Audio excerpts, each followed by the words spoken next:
This is Dr. Rob Harter with the Nonprofit Leadership Podcast, Making Your World Better. What does it take to be an effective nonprofit leader today? What are the biggest challenges? What are the biggest obstacles? How should nonprofits fundraise in an economy that is constantly changing? All of these reasons combined led me to start this show. And it's my hope that through this series, people can learn not only what it takes to be an effective nonprofit organization, but to hear from effective leaders who are successfully making a positive impact in their communities. We hope you enjoy the show, as together we hear how they are making their world better. Welcome, everybody, to the Nonprofit Leadership Podcast. Thanks so much for tuning in. Great to have you joining us today. So there's this great phrase that I want to share with you, but let me back up and give the context of we all know know-it-alls, right? When it comes to leadership, there are a lot of know-it-alls out there. And my guess is if you're like me and like most people, no one really wants to work for a know-it-all, right? They can be difficult to work with. It's their way or the highway. And so my guest today turns that around and says, instead of being a know-it-all, be a learn-it-all. And I like that kind of perspective to leadership. In other words, the context is be curious.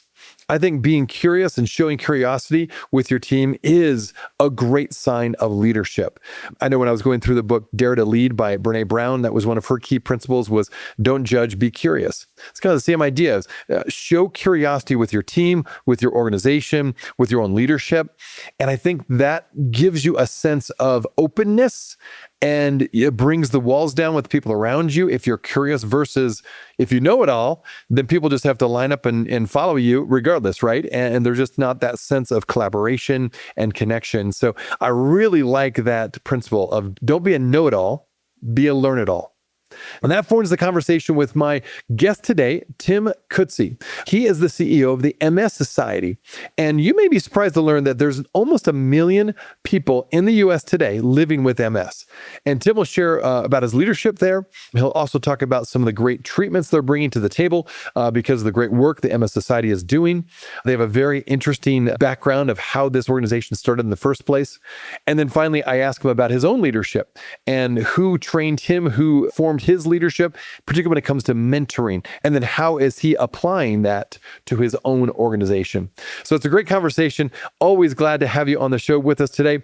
So thanks for tuning in. Now on to the show.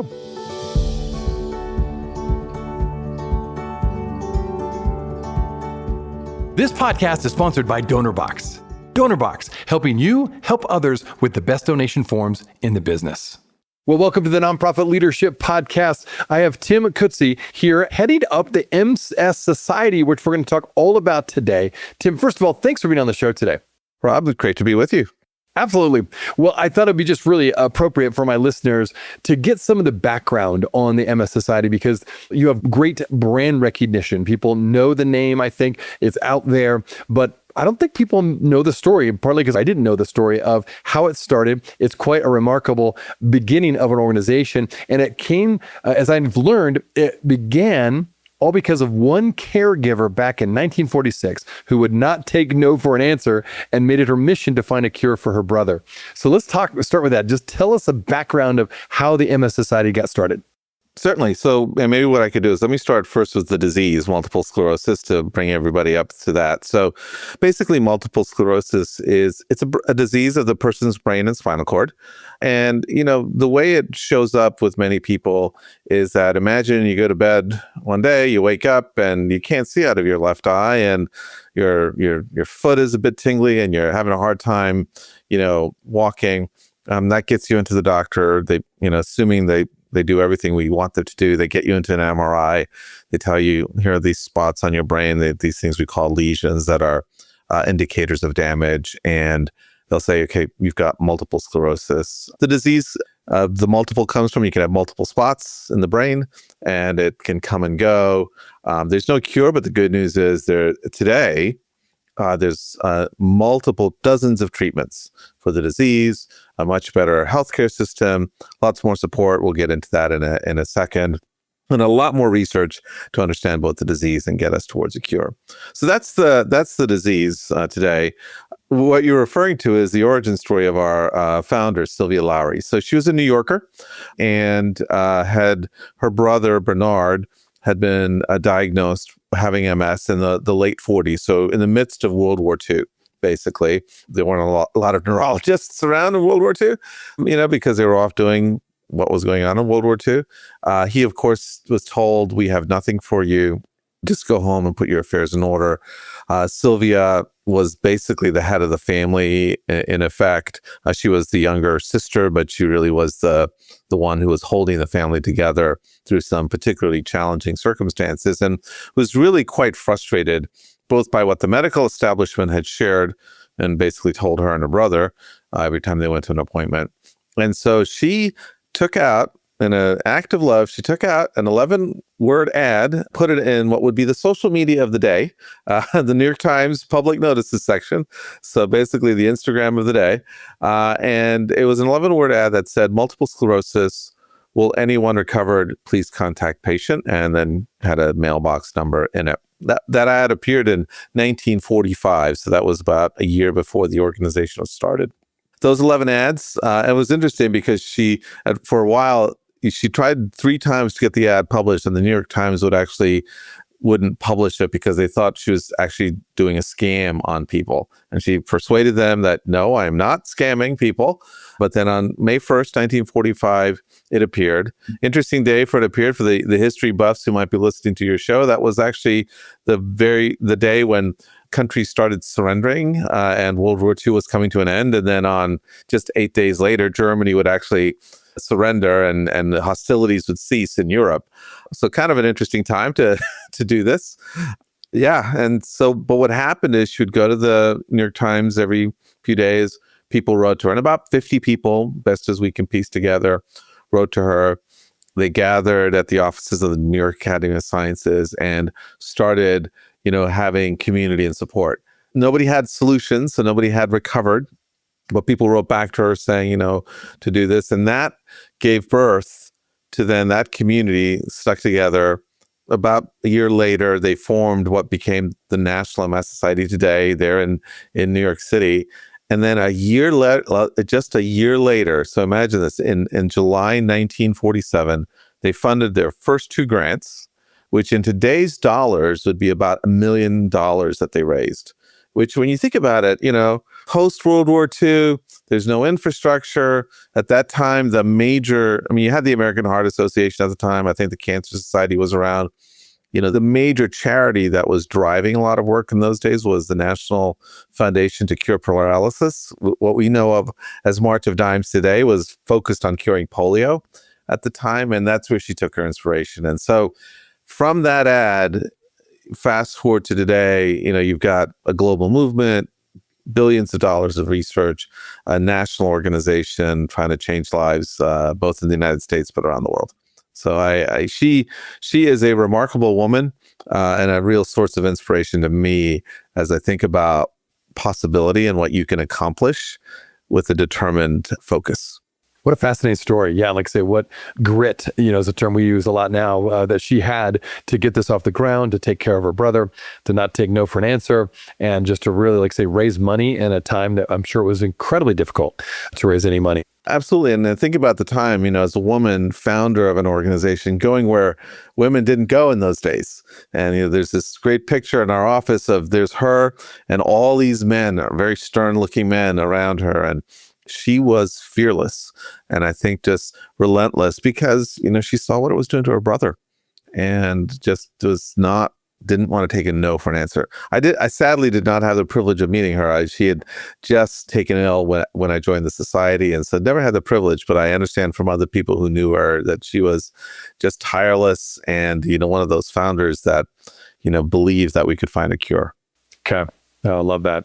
Love hearing that story. Okay, again, another maybe good fact for my listeners to learn is that you may be surprised to learn that there are currently an estimated 914,000, so almost 1 million people living with MS in the United States. So Tim, when it comes to the MS Society, what are the most promising areas of research right now and experimentation when it comes to MS treatment? You mentioned there's been a lot of things out there.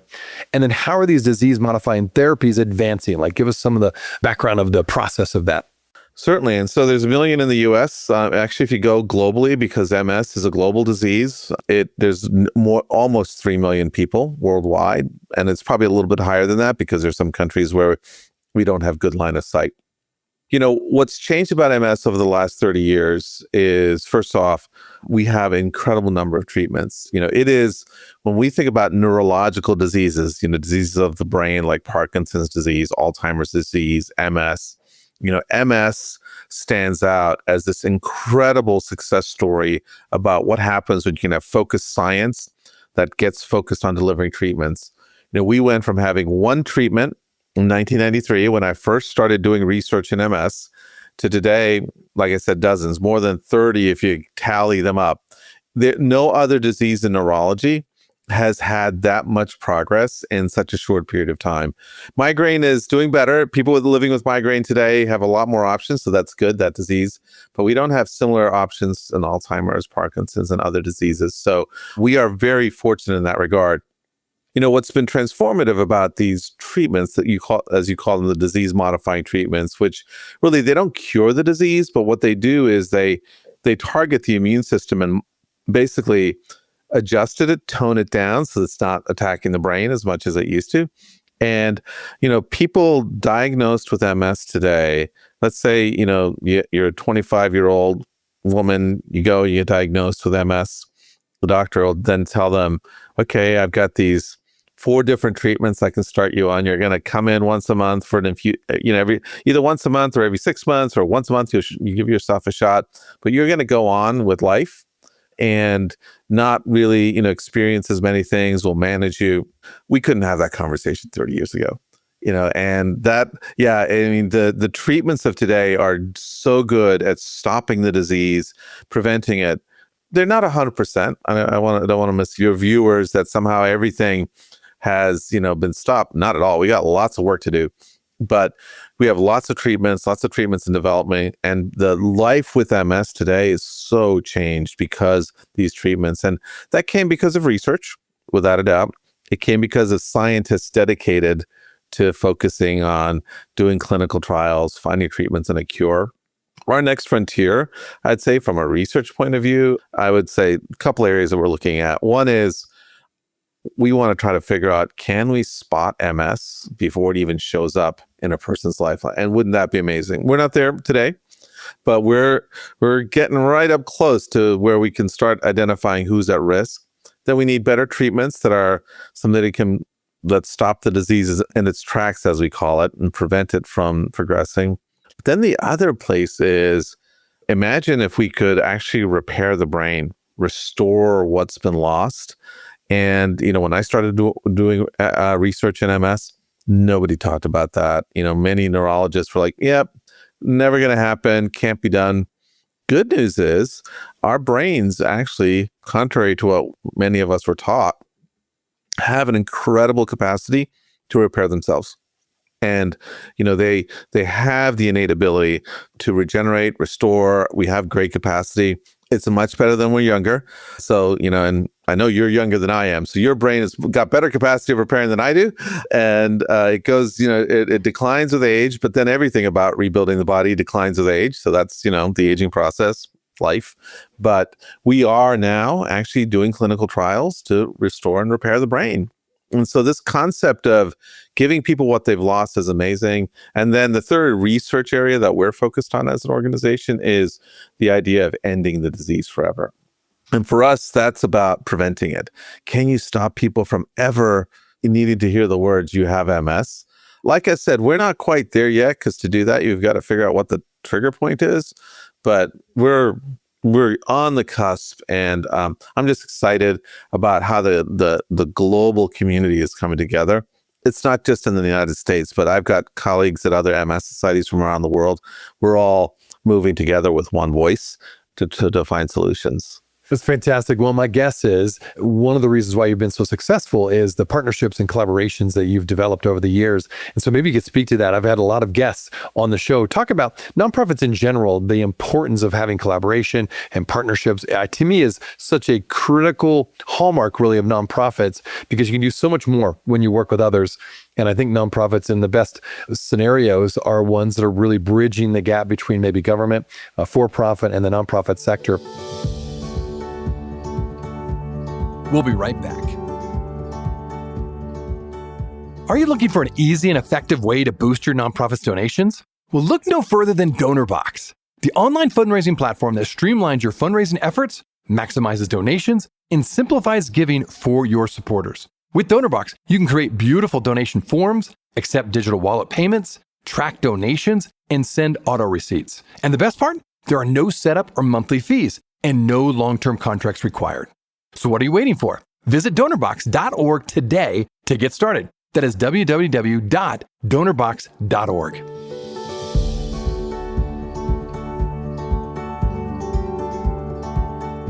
How are your partnerships between patients, in your case, caregivers and scientists, contributing to the development of resources and services for the MS community? Well, you're absolutely right. The moving forward on a solution on a disease like MS takes a lot of different players, and maybe I'll chunk it out in different areas. So obviously with people affected by the disease and their caregivers, they are a critical part of our journey of us being able to be connected with them, to connecting with other organizations, and then partnering with others to be able to extend our reach in ways that we can't. So, for example, MS does affect people significantly, and there are people who've not had the benefit of the disease-modifying treatments because they were diagnosed with MS before we're able to, point them to something. So today they have more needs than other people. And so we've been able to partner with an organization called the Patient Advocate Foundation, where PAF extends our reach. They have incredible expertise in things like insurance, case management, finding local solutions to help a person diagnose that move in their journey. And yes, we as an organization could create our own thing like that, but why would we do that when we've got effective partners? And so that's one piece. I think nonprofits often struggle, in my view, with an identity around like, if I'm not doing it, it won't be as good as if I did it. And I think part of the importance of being a leader in the nonprofit sector is to be humble enough to know, where am I uniquely positioned to be successful, and where can partners go alongside me? And it's not a criticism of me as an organization that I can't do that. It's just somebody's already there. Why not do it together with them? So we partner there. We have a lot of partnerships in the science and research realm. So, for example, we partner internationally with other MS organizations and really go places where it's harder for people to do by themselves. And so we collaborate there. And again, that partnership is all about trust, as you know. And in the nonprofit sector, right, trust is so important. And we collaborate there. And then obviously the other collaboration that's so important is with the scientific community. And, I often talk about the fact that, when we talk about discovering a cure, people discover cures. That's why we need people in universities, scientists, and again, all of that comes together in the MS community. And what we like to do is I like to think about what is our unique value proposition that lets us be an accelerator of progress and maximizer of impact. We do those two right, and we're able to transform lives. Love that. No, great example. Okay, so now as we narrow the lens a little bit, I'd love to hear more about you a bit in terms of your leadership development. This is a leadership show. And so when it comes to you, who has had the most influence on you when it comes to a mentor in your leadership journey? And who inspires your mentorship style now that you're leading the organization?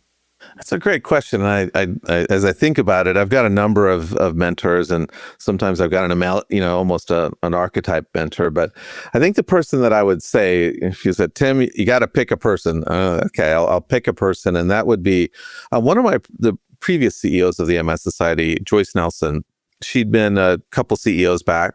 I was a junior staff member at the time, and we were starting a somewhat controversial strategy to deploy our research funds in a particular direction that was not everybody thought that the MS Society should be investing in biotech companies, and it was very, very controversial because it was thinking in a new way and deploying resources, and it was just I was catching a lot of heat for that as the staff lead for it, and Joyce was just so terrific about helping me see the importance of listening to people, the importance of being clear in your communications, the importance of understanding different perspectives and seeing how sometimes you just got to give space, give voice. And so at that level, that taught me a whole lot about how you bring initiatives forward. And I'd seen her do that when I was helping staff another effort where we were changing our policy on a specific type of research that was quite controversial at the time. And again, there was that how you work with people. And, I just was like, we've already decided, what are we having these listening sessions? I don't understand. And then she would help me see, and I saw her wisdom. And then the other thing I take about that I continue to this day is she also saw the potential in me and created space for me to develop as a leader. And I've taken that with me in every role about the importance of, as I move through the organization and have wider scopes of influence and more people, to be constantly looking for where are the leaders that with some space, some opportunity, some guidance, potentially some pushing, are able to realize their hidden potential, and that you can unleash people. And, this is where earlier today, I was talking to somebody about how I really admire Adam Grant's book, A Hidden Potential,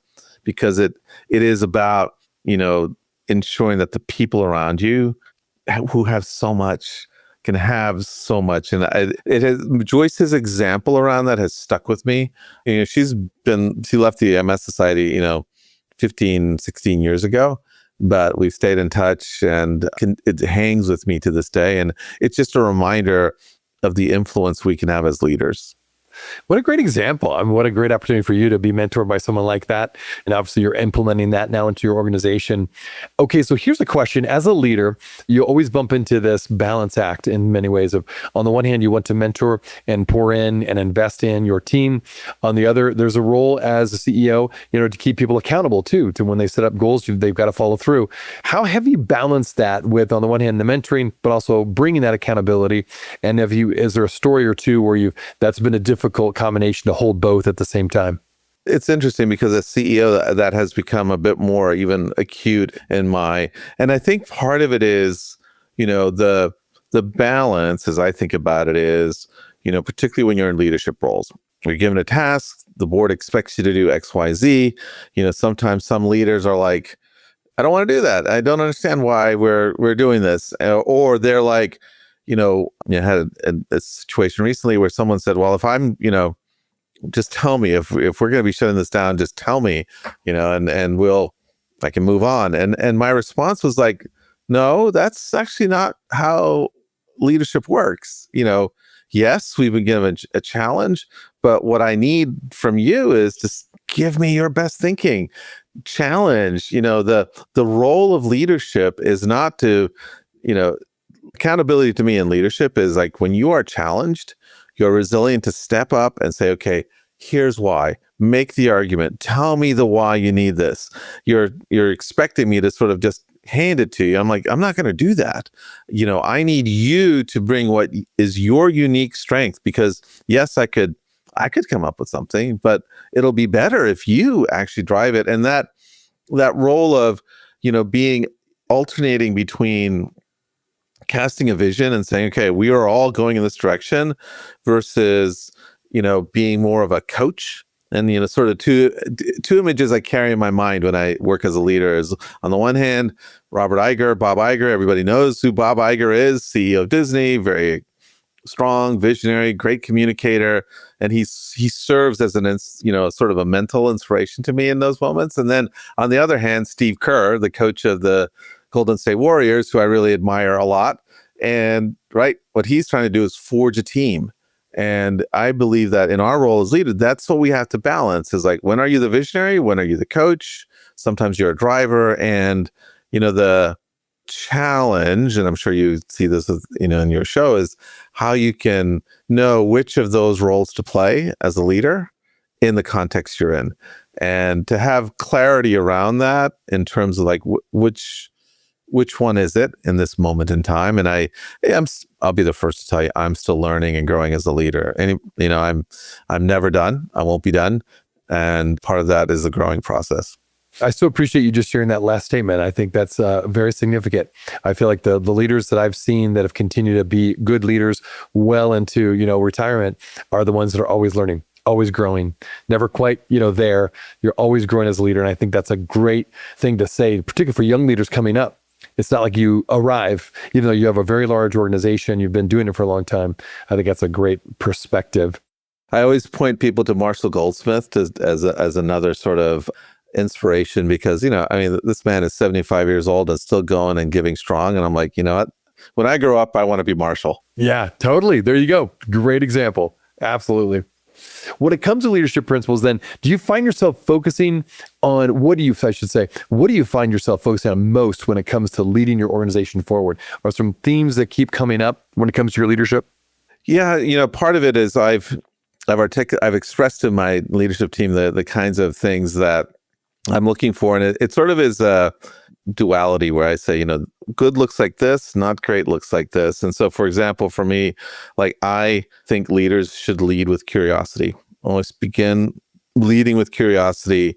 And for me, the dark side of leadership is when leaders take a know-it-all approach. And, to me, I really was inspired when Satya Nadella talked about the importance of shifting from being know-it-alls to learn-it-alls. And I just think that is such a incredible encapsulation of how I think about leadership, which is, tell me more. I want to understand why. I want to learn from this.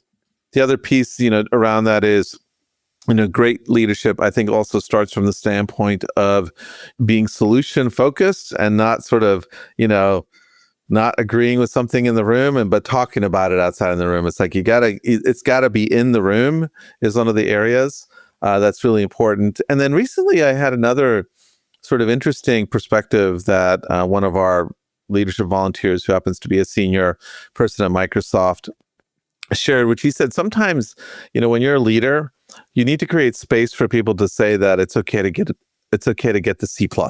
It doesn't have to be an A. And, I think in the nonprofit sector, we're constantly, it's got to be an A or we're not reaching. And sometimes, just the average is okay. Let's, and we can move forward. And it's not to say that it's not about standards, but sometimes it is a balancing act of getting the thing done. And if it's a C today, well, we can make it a B next year. And it can be an A the following year. The importance is the progress. It's about progress, not perfection. That is really an important thing as nonprofit leaders, to know that it's about the journey itself. So some of the principles I'm focused on. So good. No, thanks for sharing that. And particularly that moving from a know-it-all leader to a learn-it-all leader, that's portable. And I love, that's powerful. Love that. I'll make sure that our listeners are listening into that one and leaning into that one, because I think it's an excellent principle.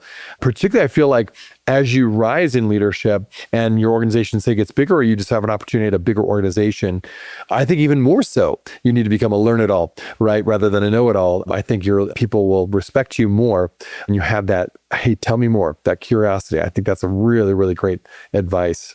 Okay, well, good. As CEO, as you think about the MS work and all that you're doing there at the organization, what are you most excited about, and what are you most optimistic about as you look into the future? One thing I'm really super excited about, and it's a work that we're just bringing out. So one of the biggest challenges in MS for a long, long time was how long it took somebody to be told you have multiple sclerosis. And, the disease shows up very, oddly sometimes. And it could take somebody an average of 4 years from the first time they had a symptom to the diagnosis. Good news is today, that's now down to 6 months, sometimes less. But we're on the trajectory, and this has been something I said, is wouldn't it be amazing if we could get to a place where somebody could be diagnosed in hours as opposed to weeks, months, or years? And, because that time, you imagine it takes you a year to get diagnosed, you've lost a year of treatment, a year of damage to your brain. So I'm excited about where we're going and the tools we have to diagnose MS quickly. Doctors are getting so much better at treating the disease. There's a strong, robust community of people.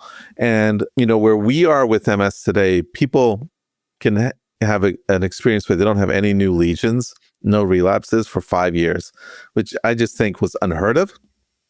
And so today, it's incredible. And I am excited that we are at a place where we are not far from being able to do have a treatment strategy like we do in cancer, where a person can be told by the doctor, okay, here's the score. Your chance of a relapse is, 5% over the next 10 years. We're not there yet, but the scientist in me is like, we can get there for sure. Love that.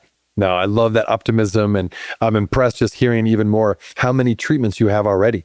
So that's wonderful, and it'll be interesting to see one of these days, like you mentioned, Parkinson's and Alzheimer's and others. I wonder over time if the same kind of approach you've taken and your organization has taken can be transferred over to these other just ongoing diseases that seem to be really difficult to really get underneath what is the cause of it and how can you deal with it and provide treatment for it. So.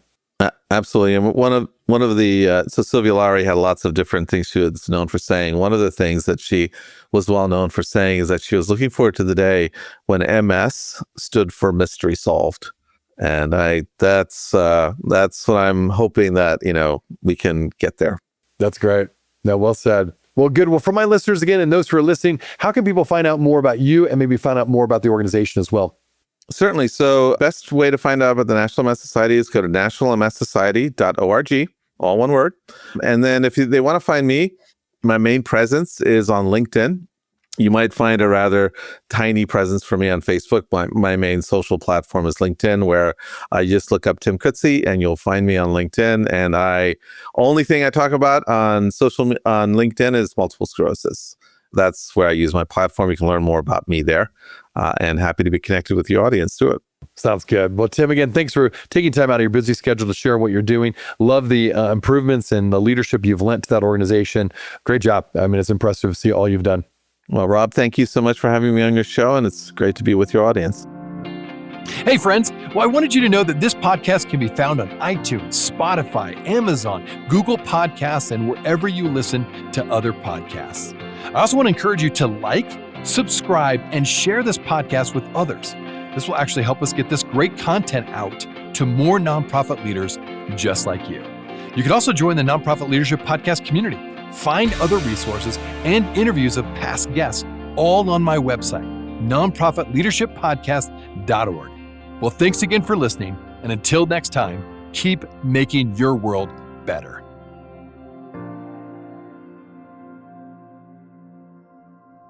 This podcast is sponsored by DonorBox. DonorBox, helping you help others with the best donation forms in the business.